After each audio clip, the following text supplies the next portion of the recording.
Selamat pagi pemirsa, apa kabar Anda di pagi hari ini? Senang sekali saya Graciela Taime dapat menjumpai Anda dalam Berita Papua. Sejumlah berita menarik dan teraktual telah dirangkum tim redaksi kami. Berikut 3 berita utama hari ini.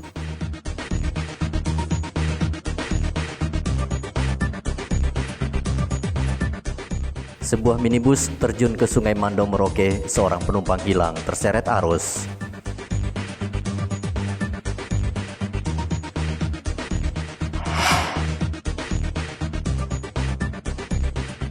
Puluhan masyarakat adat di Mimika memblokade jalan di Mil 25. Hati-hati dalam menjalankan tugas. Tuntut Bawaslu proses dugaan politik uang, puluhan pendukung salah satu paslon berunjuk rasa ke kantor Bawaslu Manokwari.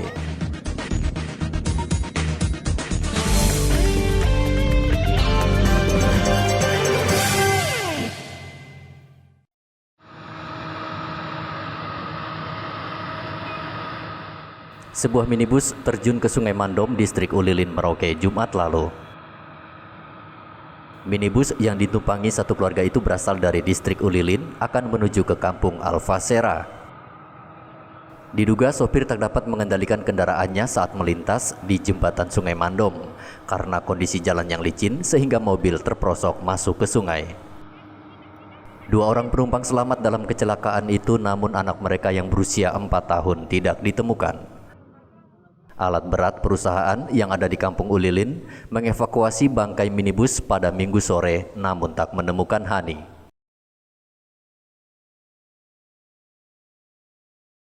Menggunakan perahu karet, tim SAR juga terus menyisir Sungai Mandom. Kami membagi 2 dalam proses pencarian, ada yang melakukan penyisiran dan ada yang melakukan penyelaman. Dan permasalahan dalam pelaksanaan itu sehingga cukup banyak ya, ada kayu-kayu melintang, terus ada tumpukan sampah juga seperti itu di lokasi pencarian. Karena kami berpikir bahwa kemungkinan untuk korban masih ada di sini juga itu bisa jadi, dan kemungkinan juga besar karena kita sendiri tidak bisa memprediksi dengan pasti apakah korban ada di sini atau sudah terbawa arus. Selama 7 hari ke depan, tim SAR akan mencari keberadaan Hani, sementara kedua orang tua korban masih dirawat di RSUD Merauke. Muhammad Ridwan melaporkan dari Merauke, Papua.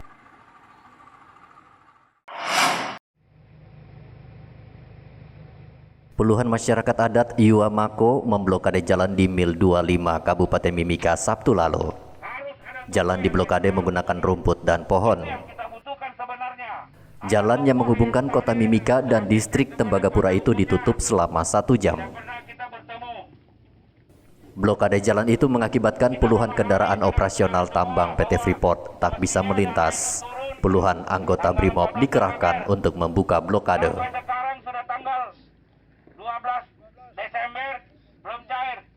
Setelah diberi pemahaman, masyarakat adat langsung membubarkan diri. Itu yang harus kita tahu dulu. Kenapa tidak cair? Kapolsek Mimika Baru Kompol Saraju mengatakan, masyarakat adat menuntut PT Freeport membayar biaya hak ulayat tanah di Mil 25 yang dikucurkan setiap tahun. Namun karena ada dualisme kepengurusan Yayasan Iwamako, dana tersebut tak kunjung cair. Pencairan ini memiliki kendala karena memang ada permasalahan internal, ya, sehingga mungkin kelompok masyarakat ini merasa bahwa dana yang mungkin selayaknya harus mereka terima pada tanggal 14 November itu mengalami penundaan, sehingga mereka menyikapi dengan melakukan hal-hal yang sifatnya ingin menarik perhatian dengan memalang ruas jalan di Mil Point 25 tersebut. Tapi kami sudah merespon, kemudian berkomunikasi, dan dalam waktu yang tidak lama, mungkin berlangsung 20 menit, kemudian kemalangan itu bisa dibuka, dan aktivitas operasional perusahaan terkait dengan gerak kendaraan itu bisa berjalan kembali. Freeport pasti punya alasan. Polisi mengimbau masyarakat adat menyelesaikan masalah pembayaran tanah adat di kantor polisi dan akan difasilitasi oleh pihak kepolisian.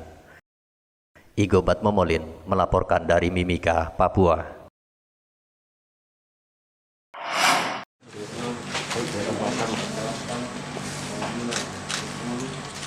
Polisi memusnahkan 404 gram ganja kering siap edar di halaman Mapolda Papua Barat, Jumat lalu.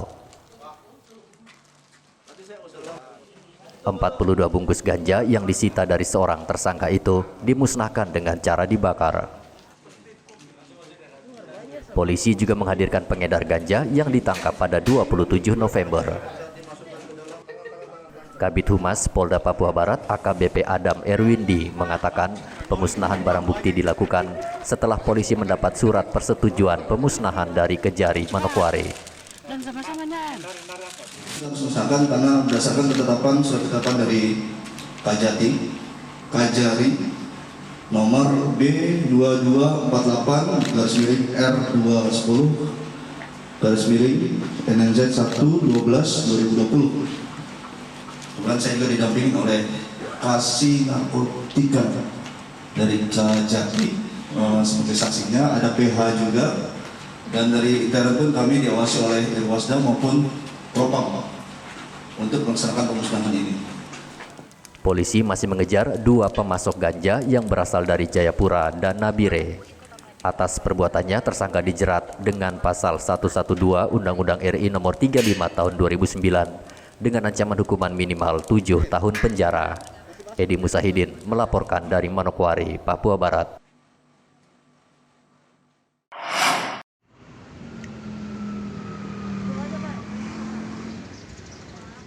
Mengawasi tingkat prajurit dalam bertugas, Kodam 17 Cendrawasih mendirikan detasemen polisi militer di Merauke. Jumlah prajurit yang bertugas di 4 kabupaten wilayah selatan Papua yang mencapai ratusan prajurit dinilai perlu mendapat pengawasan ekstra dari polisi militer. Komandan Detasemen Militer Kodam 17 Cendrawasih Kolonel Doni Agus Priyanto mengatakan pihaknya akan menambah personel polisi militer di Merauke yang idealnya 80 personel di setiap detasemen. Dan POM Cendrawasih ini sudah menangani kasus pelanggaran prajurit berapa banyak, Pak? Banyak. Kalau kasus pelanggaran prajurit ada berapa banyak, Pak? Pidana, ya. Ada lebih dari 100. 100, Pak, ya? Di penanganan. Yang kasus wilayah Papua. Wilayah Papua. Pemecatannya ada berapa, Pak, yang dipecat ini? Kalau pemecatan kita harus untuk pastinya kita harus punya ambil data dulu ya. Kalau data sekarang kita kan masih belum ada. Ada berapa banyak kira-kira, Pak? Puluhan, Pak? Bisa mencapai puluhan, Pak, ya? Kurang lebih lah ya. Sebagian tindak pidana yang dilakukan oleh anggota prajurit TNI itu apa aja, Pak, yang di Papua ini? Banyak, Mas. Mulai dari desersi, kemudian mulai dari tindakan asusila, mulai dari tindak pidana umum sampai tindak pidana militer ada mereka. Oke. Ada yang jual senjata itu ya, amunisi ya? Yang keterlibatan penjualan senjata dengan OPM itu, Pak? Yang di mana itu? Yang di Papua ini? Yang di Timika? Oh, itu yang di Nabire. Nabire, ya? Nah, itu mantan oknum TNI. Oh, mantan oknum TNI gitu. Jadi bukan dari anggota TNI, tapi mantan dari Bukan anggota aktif, TNI. ya? Jadi sudah ada surat pemecatannya. Oh, sudah ada. Dari itu. Kalau dari Denpom Merauke sendiri ada berapa, Pak, yang ditangani kasus tindak pidana untuk prajurit TNI, Pak, di Merauke? Kalau Merauke juga lumayan. Jadi kita untuk menyatakan berapa jumlah pidana kita harus bawa data. Kemudian sekarang kami tidak bawa datanya. Oh, gitu. Doni juga menambahkan dengan berdirinya detasemen polisi militer di Merauke, pihaknya tak perlu mengirim personel dari kota Jayapura jika ada pelanggaran pidana dan pelanggaran etika yang dilakukan prajurit di 4 kabupaten. Prajurit juga diminta bertugas selalu mengikuti prosedur dan aturan yang berlaku. Jika ada prajurit yang mabuk dan berbuat asusila akan langsung ditindak oleh polisi militer. Muhammad Ridwan melaporkan dari Merauke, Papua.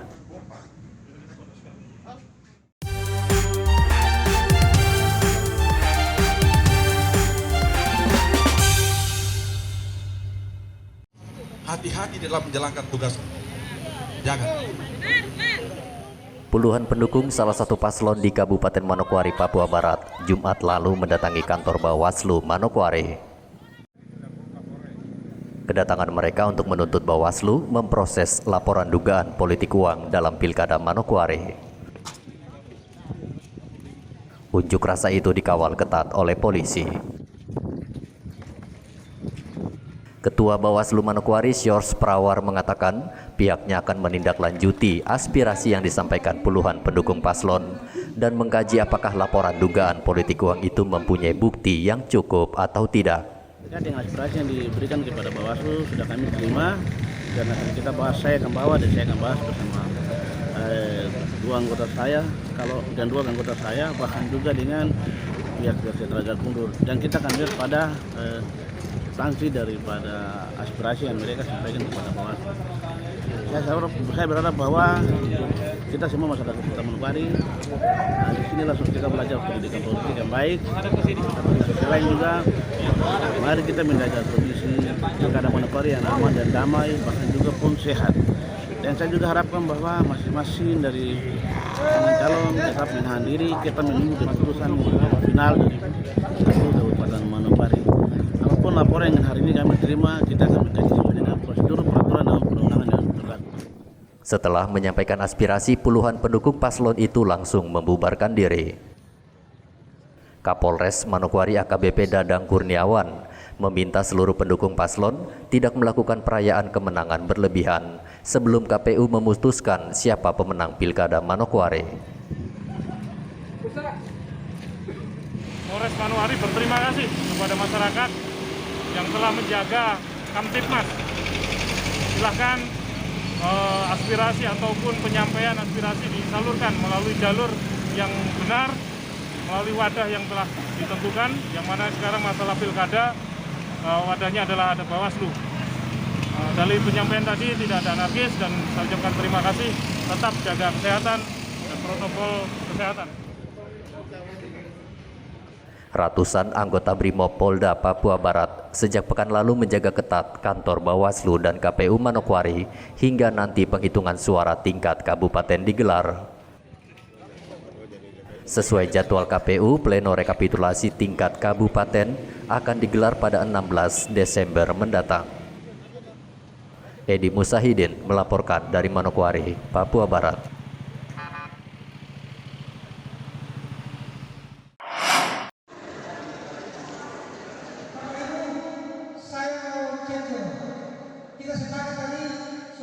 Panitia Pemilihan Distrik Merauke menggelar pleno rekapitulasi hasil penghitungan suara yang berlangsung di Gedung Olahraga Hiatsai, Merauke, Jumat lalu.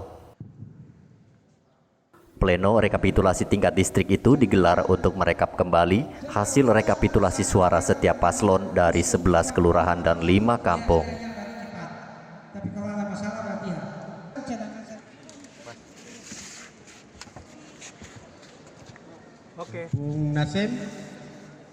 Sebanyak 198 kotak suara langsung dibuka oleh setiap petugas kelurahan dan didata oleh PPD.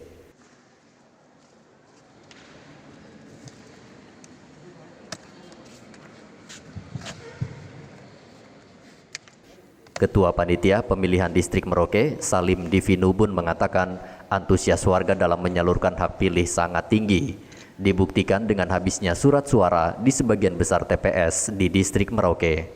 Kalau kita lihat saja itu masyarakat Merauke, khususnya distrik Merauke, tingkat partisipasi itu sudah menghampiri 65%. 65%. Ini sangat luar biasa, tingkat partisipasi yang sangat luar biasa. Saya akan bilang 65% dibagi dengan jumlah DPT yang ada. Kan begitu?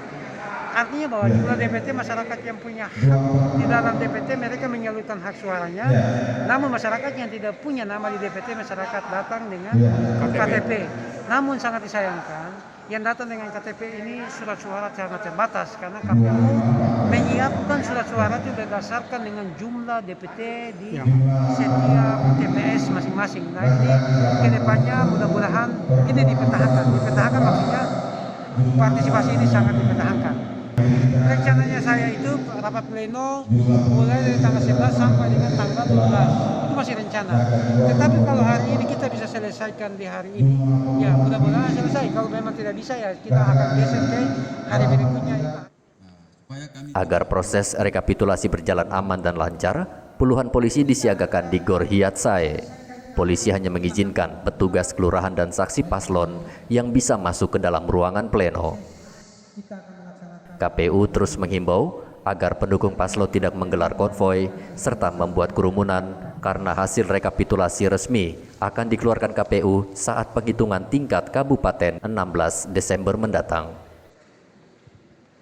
Muhammad Ridwan melaporkan dari Merauke, Papua.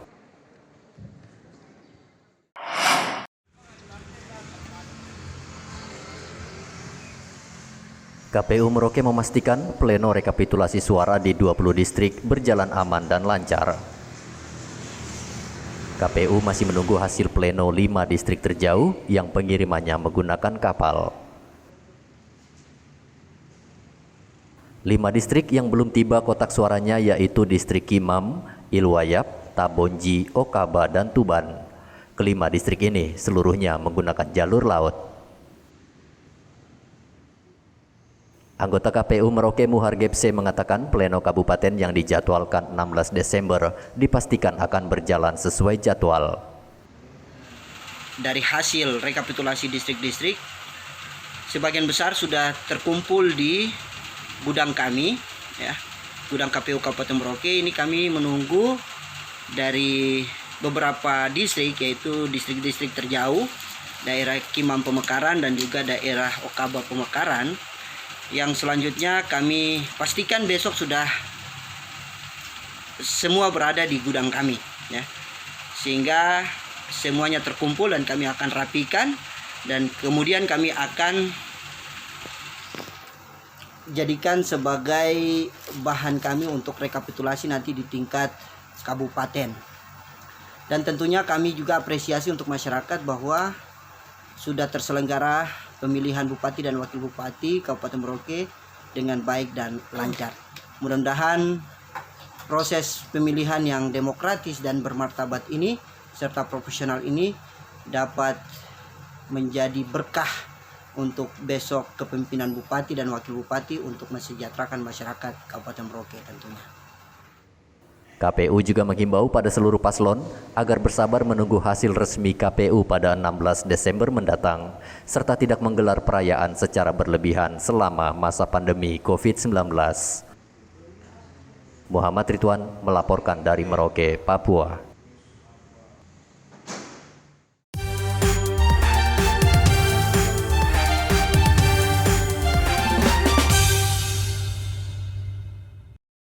Pemirsa, informasi tadi sekaligus mengakhiri jumpa kita dalam Berita Papua.